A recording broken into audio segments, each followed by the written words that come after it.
اعوذ باللہ من الشیطان الرجیم، بسم اللہ الرحمن الرحیم۔ شروع اللہ کی پاک ذات کے نام سے جو بڑا مہربان اور نہایت رحم والا ہے۔ الف لام را،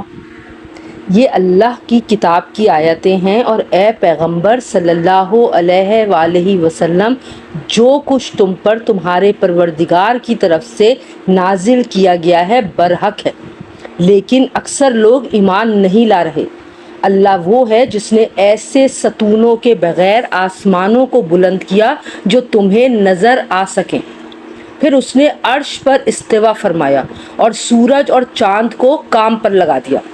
ہر چیز ایک معین میعاد تک کے لیے روا دوا ہے۔ وہی تمام کاموں کی تدبیر کرتا ہے، وہی ان نشانیوں کو کھول کھول کر بیان کرتا ہے تاکہ تم اس کی بات کا یقین کر لو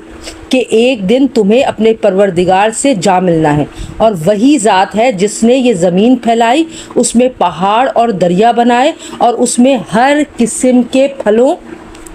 کے دو دو جوڑے پیدا کیے۔ وہ دن کو رات کی چادر اڑا دیتا ہے۔ حقیقت یہ ہے کہ ان ساری باتوں میں ان لوگوں کے لیے نشانیاں ہیں جو غور و فکر کریں۔ اور زمین میں مختلف قطعے ہیں جو پاس پاس واقع ہوئے ہیں، اور انگور کے باغ اور کھیتیاں اور کھجور کے درخت ہیں، جن میں سے کچھ دوہرے تنے والے ہیں اور کچھ اکھرے تنے والے۔ سب ایک ہی پانی سے سیراب ہوتے ہیں، اور ہم ان میں سے کسی کو ذائقے میں دوسرے پر فوقیت دے دیتے ہیں۔ یقیناً ان سب باتوں میں ان لوگوں کے لیے نشانیاں ہیں جو عقل سے کام لیں۔ اور اگر تمہیں ان کافروں پر تعجب ہوتا ہے تو ان کا یہ کہنا واقعی عجیب ہے کہ کیا جب ہم مٹی ہو جائیں گے تو کیا سچ مچ ہم نئے سرے سے پیدا ہوں گے؟ یہ وہ لوگ ہیں جنہوں نے اپنے رب کی قدرت کا انکار کیا ہے، اور یہی وہ لوگ ہیں جن کے گلوں میں طوق پڑے ہوئے ہیں، اور وہ دوزخ کے باسی ہیں، وہ ہمیشہ اسی میں رہیں گے۔ اور یہ لوگ خوشحالی کی میعاد ختم ہونے سے پہلے تم سے بدحالی کی جلدی مچائے ہوئے ہیں، حالانکہ ان سے پہلے ایسے عذاب کے واقعات گزر چکے ہیں جس نے لوگوں کو رسوا کر ڈالا تھا۔ اور یہ حقیقت ہے کہ لوگوں کے لیے ان کی زیادتی کے باوجود تمہارے رب کی ذات ایک معاف کرنے والی ذات ہے، اور یہ بھی حقیقت ہے کہ اس کا عذاب بڑا سخت ہے۔ اور جن لوگوں نے کفر اپنا لیا ہے وہ کہتے ہیں کہ بھلا ان پر، یعنی حضرت محمد مصطفیٰ صلی اللہ علیہ وآلہ وسلم پر ان کے رب کی طرف سے کوئی معجزہ کیوں نہیں اتارا گیا؟ اے پیغمبر صلی اللہ علیہ وآلہ وسلم، بات یہ ہے کہ تم تو صرف خطرے سے ہوشیار کرنے والے ہو، اور ہر قوم کے لیے کوئی نہ کوئی ایسا شخص ہوا ہے جو ہدایت کا راستہ دکھائے۔ جس کسی مادہ کو جو حمل ہوتا ہے اللہ اس کو بھی جانتا ہے، اور ماؤں کے رحم میں جو کمی بیشی ہوتی ہے اس کو بھی، اور ہر چیز کا اس کے ہاں ایک اندازہ مقرر ہے۔ وہ غائب و حاضر تمام باتوں کا جاننے والا ہے۔ اس کی ذات بہت بڑی ہے، اس کی شان بہت اونچی۔ تم میں سے کوئی چپکے سے بات کرے یا زور سے، کوئی رات کے وقت چھپا ہوا ہو یا دن کے وقت چل پھر رہا ہو، وہ سب اللہ کے علم کے لحاظ سے برابر ہیں۔ ہر شخص کے آگے اور پیچھے وہ نگراں فرشتے مقرر ہیں جو اللہ کے حکم سے باری باری اس کی حفاظت کرتے ہیں۔ یقین جانو کہ اللہ کسی قوم کی حالت اس وقت تک نہیں بدلتا جب تک وہ خود اپنے حالات میں تبدیلی نہ لیں، اور جب اللہ کسی قوم پر کوئی آفت لانے کا ارادہ کر لیتا ہے تو اس کو ٹالنا ممکن نہیں، اور ایسے لوگوں کا خود اس کے سوا کوئی رکھوالا نہیں ہو سکتا۔ وہی ہے جو تمہیں بجلی کی چمک دکھلاتا ہے جس سے تمہیں اس کے گرنے کا ڈر بھی لگتا ہے اور بارش کی امید بھی بنتی ہے، اور وہی پانی سے لدے ہوئے بادل اٹھاتا ہے، اور بادلوں کی گرج اسی کی تسبیح اور حمد کرتی ہے، اور اس کے روح سے فرشتے بھی تسبیح میں لگے ہوئے ہیں، اور وہی کڑکتی ہوئی بجلیاں بھیجتا ہے، پھر جس پر چاہتا ہے انہیں مصیبت بنا کر گرا دیتا ہے۔ اور ان کافروں کا حال یہ ہے کہ یہ اللہ ہی کے بارے میں بحث کر رہے ہیں، حالانکہ اس کی طاقت بڑی زبردست ہے۔ وہی ہے جس سے دعا کرنا برحق ہے، اور اس کو چھوڑ کر یہ لوگ جن دیوتاؤں کو پکارتے ہیں وہ ان کی دعاؤں کا کوئی جواب نہیں دیتے۔ البتہ ان کی مثال اس شخص کی سی ہے جو پانی کی طرف اپنے دونوں ہاتھ پھیلا کر یہ چاہے کہ پانی خود اس کے منہ تک پہنچ جائے، حالانکہ وہ کبھی خود منہ تک نہیں پہنچ سکتا۔ اور بتوں سے کافروں کے دعا کرنے کا نتیجہ اس کے سوا کچھ نہیں کہ وہ بھٹکتی ہی پھرتی پھرے، اور وہ اللہ ہی ہے جس کو آسمانوں اور زمین کی ساری مخلوقات سجدہ کرتی ہیں، کچھ خوشی سے کچھ مجبوری سے، اور ان کے سائے بھی صبح و شام اس کے آگے سجدہ ریز ہوتے ہیں۔ اے پیغمبر صلی اللہ علیہ وآلہ وسلم، ان کافروں سے کہو کہ وہ کون ہے جو آسمانوں اور زمین کی پرورش کرتا ہے؟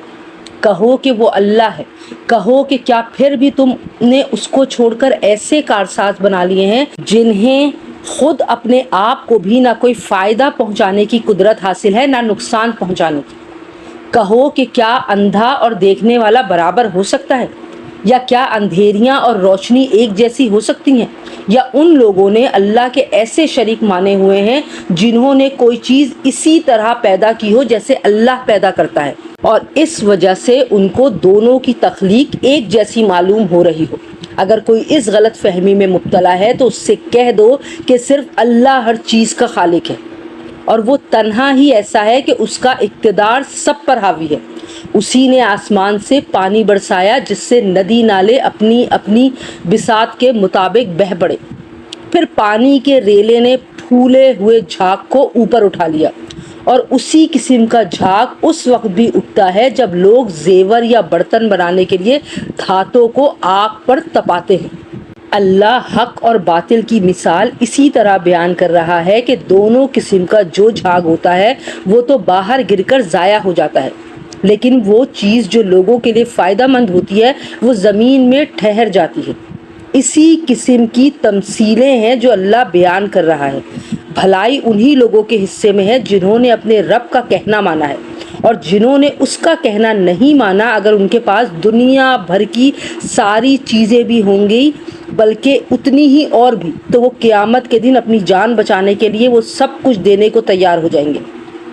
ان لوگوں کے حصے میں بری طرح کا حساب ہے اور ان کا ٹھکانہ جہنم ہے، اور وہ بہت برا ٹھکانہ ہے۔ جو شخص یہ یقین رکھتا ہو کہ تم پر تمہارے پروردگار کی طرف سے جو کچھ نازل ہوا ہے برحق ہے، بھلا وہ اس جیسا کیسے ہو سکتا ہے جو بالکل اندھا ہو؟ حقیقت یہ ہے کہ نصیحت تو وہی لوگ قبول کرتے ہیں جو عقل اور ہوش رکھتے ہیں، یعنی وہ لوگ جو اللہ سے کیے ہوئے عہد کو پورا کرتے ہیں اور معاہدے کی خلاف ورزی نہیں کرتے، اور جن رشتوں کو اللہ نے جوڑے رکھنے کا حکم دیا ہے یہ لوگ انہیں جوڑے رکھتے ہیں اور اپنے پروردگار سے ڈرتے ہیں اور حساب کے برے انجام سے خوف کھاتے ہیں۔ اور یہ وہ لوگ ہیں جنہوں نے اپنے رب کی خوشنودی کی خاطر صبر سے کام لیا ہے اور نماز قائم کی ہے، اور ہم نے انہیں جو رزق عطا فرمایا ہے اس میں سے خفیہ بھی اور اعلانیہ بھی خرچ کیا ہے، اور وہ بدسلوکی کا دفاع حسن سلوک سے کرتے ہیں۔ وطن اصلی میں بہترین انجام ان کا حصہ ہے، یعنی ہمیشہ رہنے کے لیے وہ باغات جن میں وہ خود بھی داخل ہوں گے، اور ان کے باپ داداؤں، بیویوں اور اولاد میں سے جو نیک ہوں گے وہ بھی، اور ان کے استقبال کے لیے فرشتے ان کے پاس ہر دروازے سے یہ کہتے ہوئے داخل ہوں گے کہ تم نے دنیا میں جو صبر سے کام لیا تھا اس کی بدولت اب تم پر سلامتی ہی سلامتی نازل ہوگی، اور تمہارے اصلی وطن میں یہ تمہارا بہترین انجام ہے۔ اور دوسری طرف جو لوگ اللہ سے کیے ہوئے عہد کو مضبوطی سے باندھنے کے بعد توڑتے ہیں اور جن رشتوں کو اللہ نے جوڑے رکھنے کا حکم دیا ہے انہیں کاٹ ڈالتے ہیں اور زمین میں فساد مچاتے ہیں، تو ایسے لوگوں کے حصے میں لعنت آتی ہے اور اصلی وطن میں برا انجام انہی کا ہے۔ اللہ جس کے لیے چاہتا ہے رزق میں وسعت کر دیتا ہے اور جس کے لیے چاہتا ہے تنگی کر دیتا ہے۔ یہ کافر لوگ دینوی زندگی پر مگن ہیں، حالانکہ آخرت کے مقابلے میں دینوی زندگی کی حیثیت اس سے زیادہ نہیں کہ وہ معمولی سی پونجی ہے، اور جن لوگوں نے کفر اپنا لیا ہے وہ یہ کہتے ہیں کہ ان پر یعنی حضرت محمد مصطفیٰ صلی اللہ علیہ وآلہ وسلم پر ان کے پروردگار کی طرف سے کوئی نشانی کیوں نہیں اتاری گئی۔ کہہ دو کہ اللہ جس کو چاہتا ہے گمراہ کر دیتا ہے اور اپنے راستے پر انہی کو لاتا ہے جو اس کی طرف رجوع کرے۔ یہ وہ لوگ ہیں جو ایمان لائے ہیں اور جن کے دل اللہ کے ذکر سے اطمینان حاصل کرتے ہیں۔ یاد رکھو کہ صرف اللہ کا ذکر ہی وہ چیز ہے جس سے دلوں کو اطمینان نصیب ہوتا ہے۔ غرض جو لوگ ایمان لائے ہیں اور جنہوں نے نیک عمل کیے ہیں ان کے حصے میں خوشحالی بھی ہے اور بہترین انجام بھی۔ اے پیغمبر صلی اللہ علیہ وآلہ وسلم، جس طرح دوسرے رسول بھیجے گئے تھے اسی طرح ہم نے تمہیں ایک ایسی امت میں رسول بنا کر بھیجا ہے جس سے پہلے بہت سی امتیں گزر چکی ہیں، تاکہ تم ان کے سامنے وہ کتاب پڑھ کر سنا دو جو ہم نے وحی کے ذریعے تم پر نازل کی ہے، اور یہ لوگ اس ذات کی ناشکری کر رہے ہیں جو سب پر مہربان ہے۔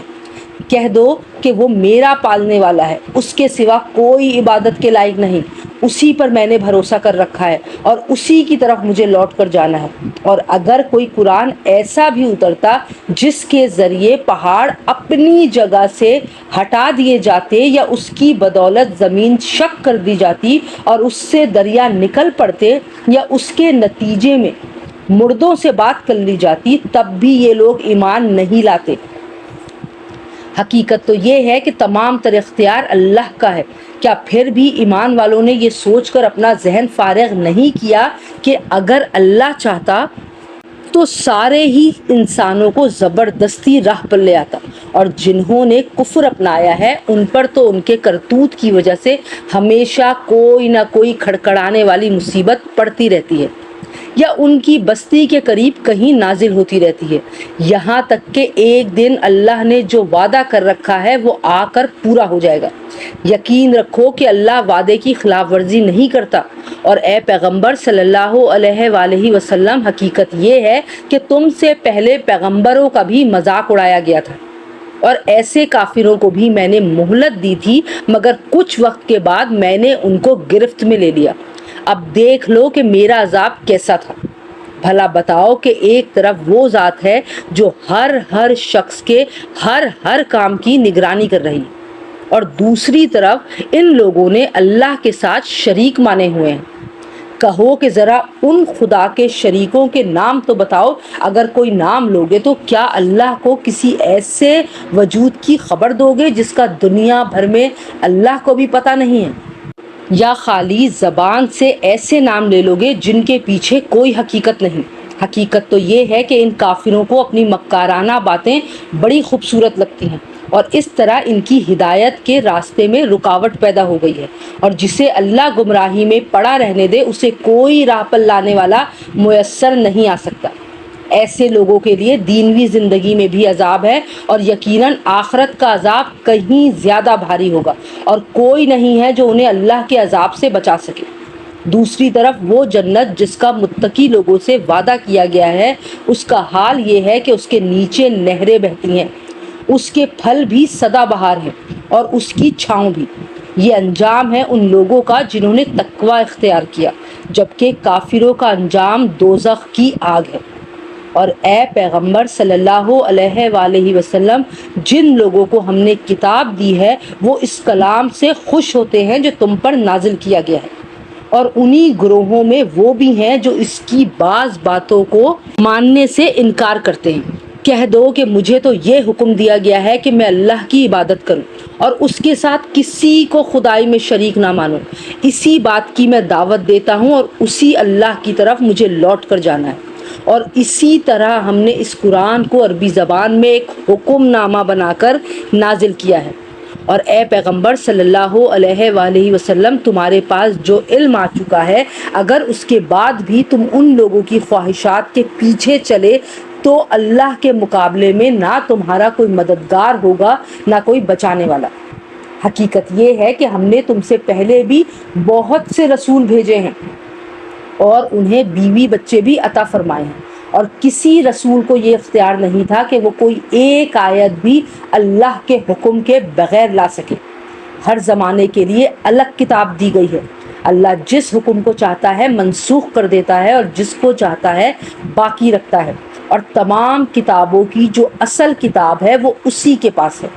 اور جس بات کی دھمکی ہم ان کافروں کو دیتے ہیں، چاہے اس کا کوئی حصہ ہم تمہیں تمہاری زندگی ہی میں دکھا دیں یا اس سے پہلے ہی تمہیں دنیا سے اٹھا لیں، بہرحال تمہارے ذمے تو صرف پیغام پہنچا دینا ہے اور حساب لینے کی ذمہ داری ہماری ہے۔ کیا ان لوگوں کو یہ حقیقت نظر نہیں آئی کہ ہم ان کی زمین کو چاروں طرف سے گھٹاتے چلے آ رہے ہیں؟ ہر حکم اللہ دیتا ہے، کوئی نہیں ہے جو اس کے حکم کو توڑ سکے، اور وہ جلد حساب لینے والا ہے۔ جو لوگ ان سے پہلے گزرے ہیں چالیں انہوں نے بھی چلی تھیں، لیکن چال تو تمام تر اللہ ہی کی چلتی ہے۔ کوئی بھی شخص جو کچھ کرتا ہے سب اسے معلوم ہے، اور کافروں کو عنقریب پتہ لگ جائے گا کہ اصلی وطن کا نیک انجام کس کے حصے میں آتا ہے۔ اور جن لوگوں نے کفر اپنا لیا ہے وہ کہتے ہیں کہ تم پیغمبر نہیں ہو۔ کہہ دو کہ میرے اور تمہارے درمیان گواہی کے لیے اللہ کافی ہے، نیز وہ ہر شخص جس کے پاس کتاب کا علم ہے۔